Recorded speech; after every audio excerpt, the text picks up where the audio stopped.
Please. Thank you. अस्सलाम वालेकुम। वालेकुम बेटा, आपसे मिलने के लिए आया। काम था तो मुझे कॉल कर दी होती। फोन तो बहुत किए, तू उठा ही नहीं रहा था बेटा। प्लीज बैठिए आप, समझाओ। जी बेटा।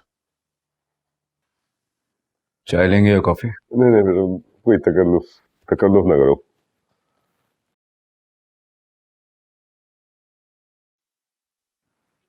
जी कहिए।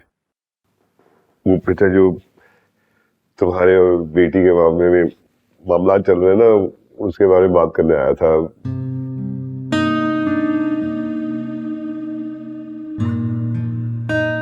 क्या क्या हाल होगा इसका है?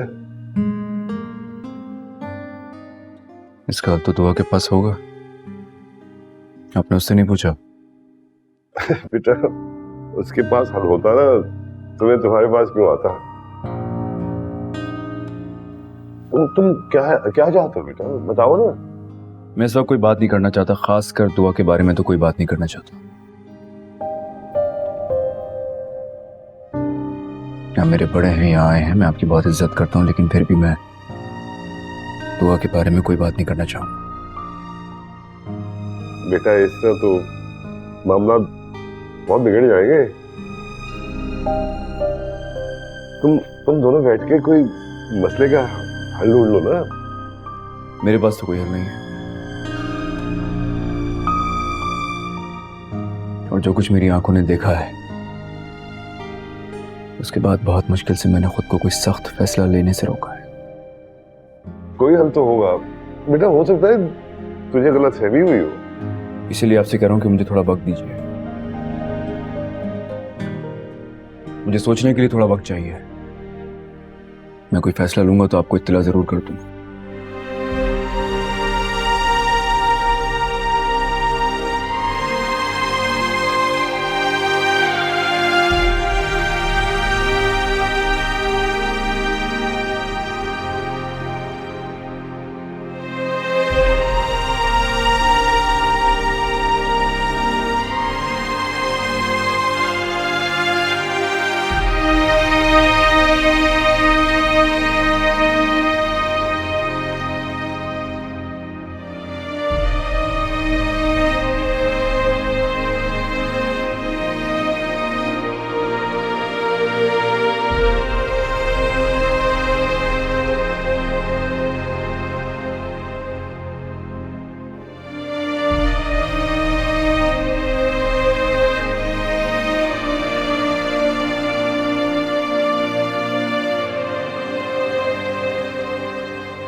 नाजिया, चाय ले आओ बेटा।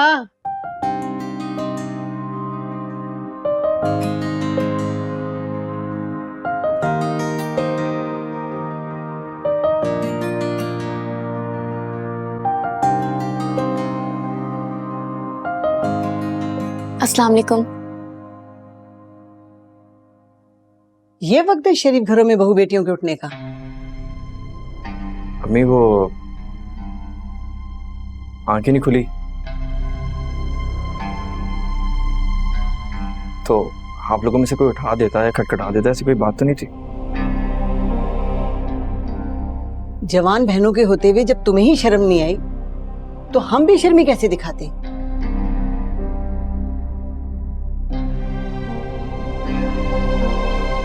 अच्छा ये बताएं, आप लोगों ने नाश्ता किया? दिन के 1 बज रहे हैं, सारी दुनिया लंच से फ्री हो गई होगी और आप नाश्ते की बात कर रहे हो। अच्छा बाजी, हमें तो नाश्ता देते हैं। महा, जाओ जाके इन्हें नाश्ता दो। वैसे नाश्ता सुबुल भाभी के घर से नहीं आना चाहिए था। बहुत दफा कह चुका हूँ और एक आखिरी दफा और कह रहा हूँ,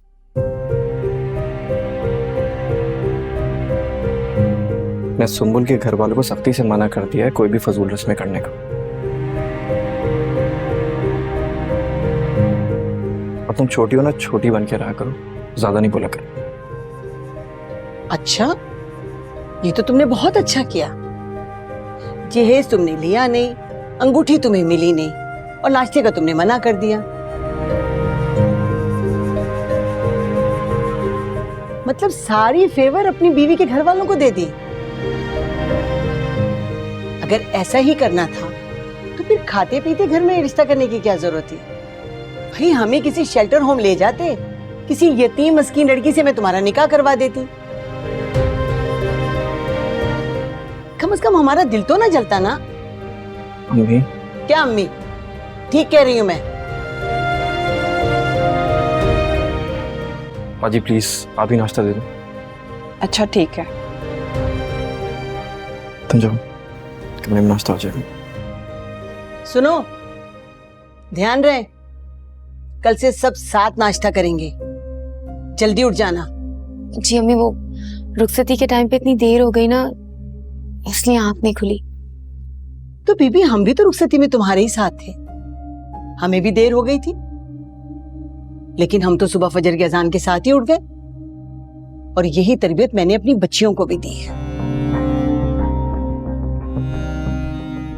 जी अम्मी, आइंदा ख्याल रखेंगे। मोहल्ले की औरतें दुल्हन देखने आ रही हैं, दरवाजा बंद देके मुझे बातें सुना सुना कर जा रही हैं। ये करतूत है तुम्हारी दुल्हन की। और जिस घर में जवान बहनें होती है ना, वहां देर तक दरवाजे बंद नहीं रहते। बेशर्मी की भी कोई हद होती है। भाई हम तो फजर के वक्त उठ जाते थे और उठते ही सास और नंदों की खिदमत में लग जाते थे। हमें कोई थकन नहीं होती थी क्या?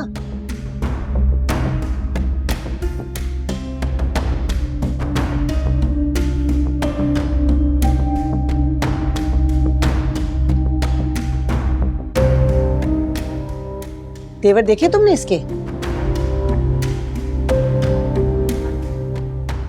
अम्मी क्या हो गया, क्यों इतना गुस्सा करने लग गई? पहला दिन है, कुछ तो लिहाज कर लेना। चले। मैं लिहाज करूं? उसको साफ साफ कह देना ये तेवर जाके अपने घर वालों को दिखाए, और किसी गलत फहमी में ना रहे। मैं उसका कोई नखरा बर्दाश्त नहीं करूंगी। अम्मी बस भी कर देना। मैं बस करूं? तुम तो अपना मुंह बंद ही रखो। हमारे खिलाफ जाकर तुमने ये हरकत की है। घर में तुम्हारी जवान बहनें बैठी हैं और अपना ब्याह रचाने चले गए। जानते हो तुम, तुम्हारी इस हरकत का तुम्हारी बहनों पे कितना बुरा असर पड़ेगा? कान खोल के सुन लो, मैं ऐसी कोई हरकत बर्दाश्त नहीं करूंगी। सुना तुमने?